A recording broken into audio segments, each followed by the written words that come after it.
अब मेरा अगला टॉपिक है difference between zygote, embryo and foetus. तो देखते हैं इस तीनों का डिफरेंस क्या क्या होता है। तो कुछ हम पढ़ लेते हैं। Zygote is form after fertilization. Zygote form होगा फर्टिलाइजेशन के फर्टिलाइजेशन के बाद। Zygote develop and become embryo. अब जाइगोट डेवलप होगा तब एम्ब्रॉय बनेगा and finally embryo develop and become foetus. उसके बाद फीटस का रोल लेगा। तो हम देखते हैं इस वीडियो में zygote and embryo and foetus का क्या क्या डिफरेंस है। तो देखते हैं। Zygote is form by fusion of male and female gametes, sperm and eggs. तो उसके बाद देखते हैं अगला इन एम्ब्रॉय में। An embryo is form by the repeated cell division of zygote. A foetus is form by the growth and development of embryo. अब हम सबको एक्सप्लेन करते हैं। फीटस जब फॉर्म होगा by the fusion of male and female gamete मिलने से form होगा फ्यूजन ग्रुप में, तो जाइगोट फॉर्म होगा। उसके बाद सेकेंड है एम्ब्रॉय में। An embryo is form by the repeated cell division. उसके बाद एम्ब्रॉय फॉर्म होगा रिपीटेड सेल डिवीजन होने के कारण ऑफ जाइगोट। और उसके बाद foetus is form by the growth and development embryo. उसके बाद फीटस फॉर्म होगा by the growth and development of embryo. Embryo को डेवलप एंड ग्रोथ करेगा। और उसके बाद देखते हैं सेकेंड पॉइंट इन जाइगोट का। Zygote is the beginning of the formation of baby. Zygote में बिगिनिंग रहता है, शुरुआती रहता है जाइगोट का फॉर्म होना, ठीक है ना, फॉर्मेशन बेबी के रूप में। उसके बाद देखते हैं सेकेंड पॉइंट इन एम्ब्रॉय में। An embryo is unborn baby in the uterus in the early stage of development up to 8 weeks after fertilization. Fertilization होने से बाद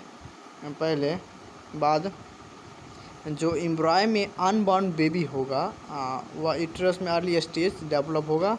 और उसके बाद फीटस का सेकेंड पॉइंट है। Foetus is the unborn baby in the uterus in the later stage of the development after 8 weeks till birth. मतलब जन्म होने के मतलब बाद 8 वीक। तो अब देखते हैं जाइगोट का third point. Zygote is a single cell. It is smaller than full stop. Zygote एक प्रकार का सिंगल सेल होगा जो स्मॉलर दैन फुल स्टॉप से छोटा रहेगा। आप देख सकते हैं एक स्मॉलर दैन फुल स्टॉप दीजिए, उससे छोटा रहेगा जाइगोट। उसके बाद एम्ब्रॉय में थर्ड पॉइंट देखते हैं। An embryo is multi secular.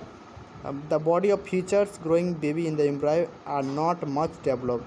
एम्ब्रॉय में जो मल्टी सेक्युलर बॉडी फ्यूचर होगा उसका growing baby in the embryo not much develop, वहाँ पर डेवलप नहीं होगा, ठीक है ना। उसके बाद फीटस में थर्ड पॉइंट है कि foetus is also multi cellular. The body feature developing baby like hand, legs, heads, eyes and ear etc can be identify.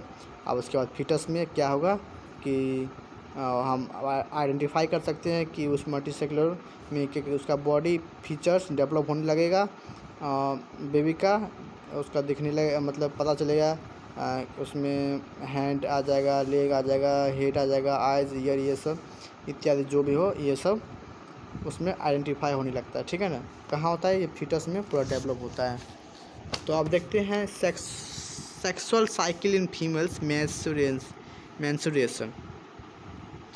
तो हम डिस्क्राइब करेंगे सेक्सुअल साइकिल इन फीमेल्स और women.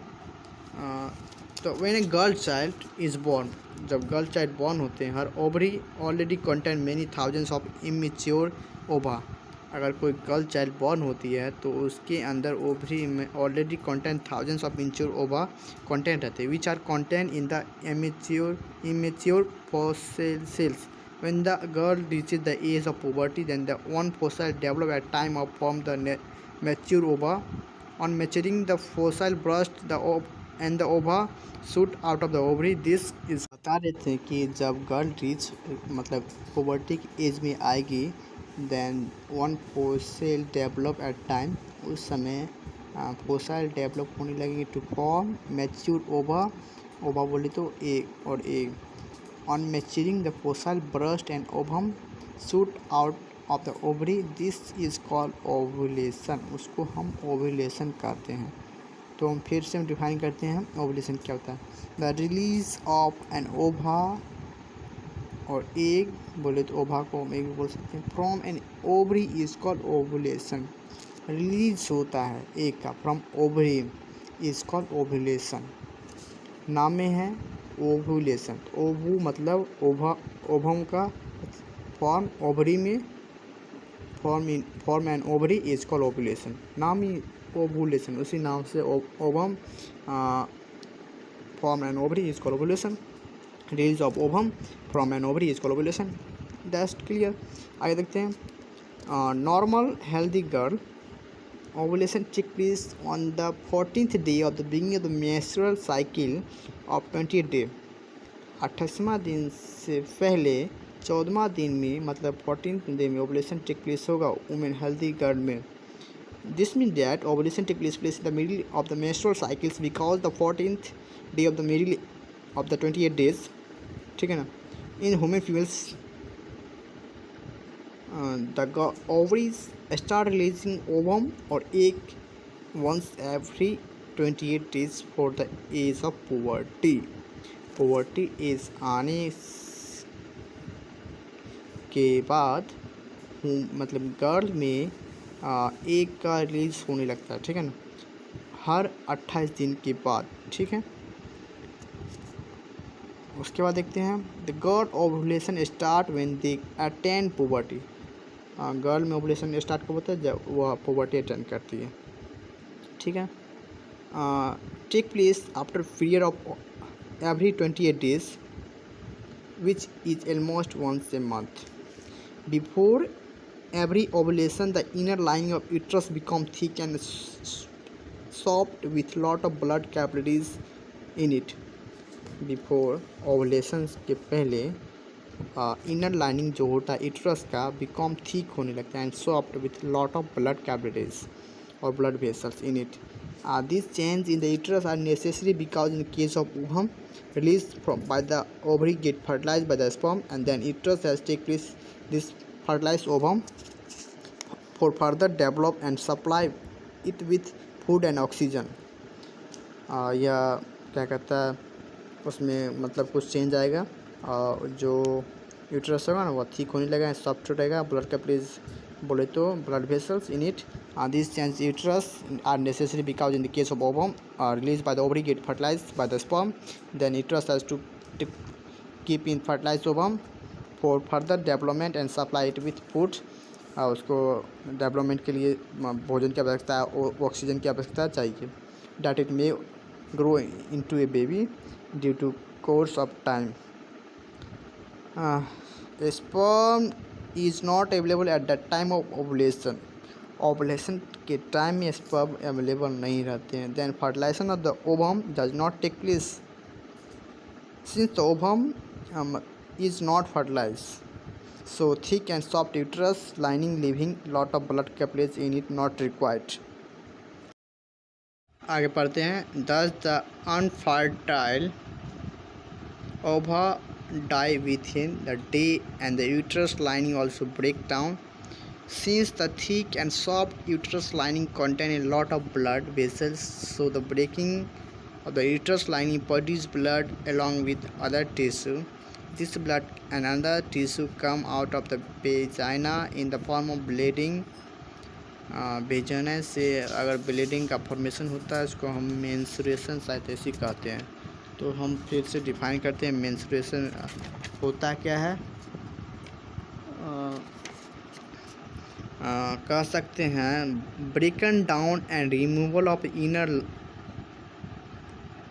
thick and soft lining of uterus along with its blood vessels in the form of vaginal bleeding is called menstrual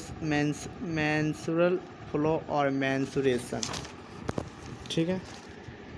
menstruation occur if an ova released by the ovary of woman does not get fertilized due to not ability of sperm at that time of ovulation। Since the process of menstruation in women occur again and again after fixed period of 28 days या to 30 days, It also known as menstrual cycle. Menstruations occur every 28 days because ovulation, release ova or egg by ovary occur every 28 days. बता दिए। अब menstruation cycle क्या होता है फिर से हम बता देते हैं। The sexual cycle in female is called menstruation और मेंस्ट्रुअल साइकिल। ओके। अब एक टर्म आता है